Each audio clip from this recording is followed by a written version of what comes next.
Hey everybody! One of the great things about nature journaling is that you can externalize your thinking in a way that allows you to be a little bit more objective.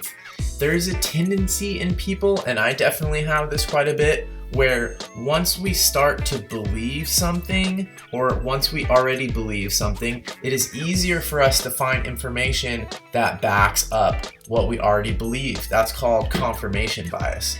And so I want to point out an occasion when I was nature journaling. I had found this katydid, which is a grasshopper relative, in the nursery where I work, and luckily I was doing my daily nature journaling practice. So this was actually at nighttime after work. It would have been really easy for me to make up rationalizations not to nature journal, but I had caught this katydid in a jar and decided that I would journal it. It was moving a lot, so you can see my sketches are a little bit broken up, but one of the coolest things was it had this structure coming out of its butt, this curved scimitar-like structure.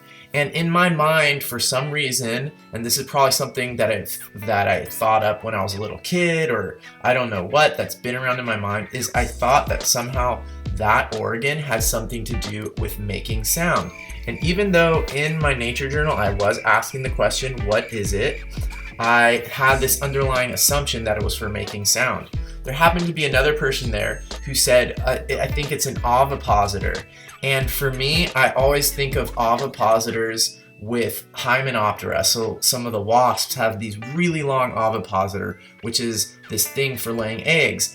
And so when he said that, I wrote down that possibility next to sound making because I was trying to be objective. But at the same time, I was coming up with reasons why that probably wouldn't be true. Like, for example, this structure on the katydid is very skinny and flat, and so it didn't make sense to me that eggs would come through something of that shape.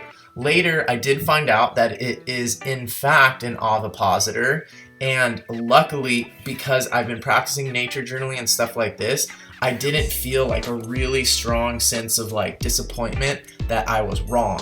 So nature journaling is a great place to be wrong, to recognize that you're wrong, and to be open to other possibilities, and as much as possible to recognize your own confirmation bias. So we don't have to be too hard on ourselves when we nature journal and these things come up. There's a lot of biases, and I'm going to do a review on the book Thinking Fast and Slow by Daniel Kahneman later, but in that book he lists all of the ways our brain has these biases. So just recognizing them will help you. So pay attention to those kinds of biases, and it's okay to be wrong when you nature journal. Just recognize it and admit it and learn from it.